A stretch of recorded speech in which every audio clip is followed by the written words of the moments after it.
राम राम। प्रलंबासुर का वध। जब कृष्ण तथा बलराम वृंदावन में ग्वालों तथा गोपियों के मध्य जीवन का आनंद लूट रहे थे, तभी वहां पर ग्रीष्म ऋतु आई।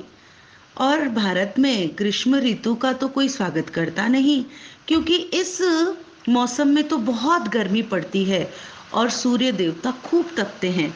पर वृंदावन के तो सारे लोग बहुत प्रसन्न थे, क्योंकि वहां पर गर्मी का मौसम भी बसंत की भांति प्रकट होता था।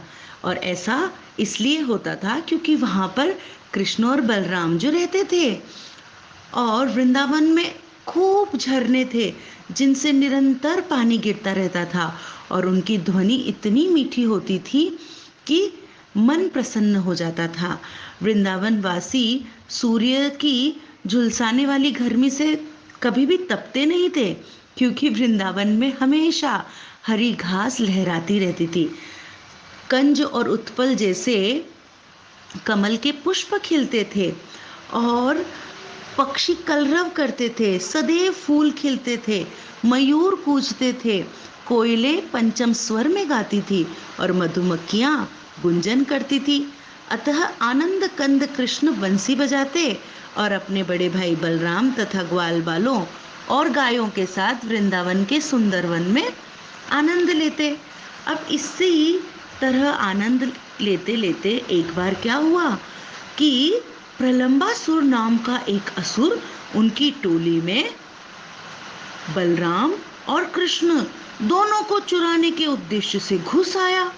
अब भले ही कृष्ण ग्वाल बाल का नाटक कर रहे थे, पर थे तो भगवान ही। वे तो भगवान के रूप में सभी का पास्ट, प्रेजेंट और फ्यूचर जानते ही थे, इसीलिए वो तो चुटकी बजाते ही पहचान गए कि ये तो प्रलंबासुर है। और फिर भी उन्होंने नाटक किया और प्रलंबासुर का वेलकम किया और एज अ फ्रेंड उसको अपनी टीम में ले लिया। और उस दिन भगवान ने डिसाइड किया कि आज हम टीम बना के कुश्ती का खेल खेलेंगे, और जिसकी टीम हारेगी उसको जीतने वाली टीम को अपनी पीठ पर बैठाकर भांडेर वन से होकर एक चक्कर लगाना पड़ेगा। और सबने एग्री किया और खेल शुरू हुआ।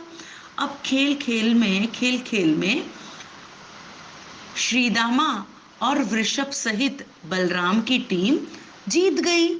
अब कृष्ण की टोली को इन सबों को अपनी पीठ पर बैठाकर भांडेर वन से होकर जाना पड़ा।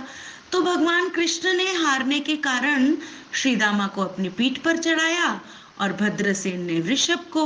अब इस खेल में प्रलंबासुर ने बलराम को अपनी पीठ पर चढ़ा लिया, और उसने ये प्लानिंग की कि जब मैं बलराम को कहीं दूर ले जाऊंगा तो कृष्ण तो अपने आप ही उसे बचाने के लिए पीछे पीछे आएगा। पर वो नहीं जानता था कि वो किसे अपनी पीठ पर उठाकर ले जा रहा है। वो तो साक्षात शेषनाग को उठा के ले जा रहा है, जिनका शरीर पर्वत के समान बलवान था, और इसीलिए उनके भार से प्रलंबासुर थकने लगा और तुरंत उसने अपना असली रूप धारण कर लिया। और अपने इस रूप में वो सुनहरे मुकुट तथा कुंडलों से सुशोभित हो गया। ऐसा लग रहा था जैसे बिजलियों का बादल चंद्रमा को धारण कर रहा है। बलराम ने देखा कि इस असुर का शरीर तो बादलों की सीमा से भी ज्यादा फैला हुआ है, और आंखों से आग निकल रही है, और दांत इतने बड़े बड़े हैं और चमकीले हैं। पहले तो बलराम उसको देखते ही रह गए। इतने में उस असुर ने एक मुक्का उनकी छाती पर दे मारा, पर बलराम ने तुरंत ही संभल कर जो मुक्का मारा है, जो मुष्टि प्रहार किया उसके सिर पर, कि तुरंत ही प्रलंबासुर चोट खाए सांप की भांति मुंह से खून की उल्टी करता हुआ धम से मर गया। और जब वह असुर गिरा तो इतनी भीषण गर्जना हुई जैसे इंद्र वज्र का प्रहार कर रहा हो। और तब सारे बालक, सारे ग्वाल बाल और कृष्ण उस ओर दौड़े और सबने खूब तालियां बजाई और बलराम की प्रशंसा की।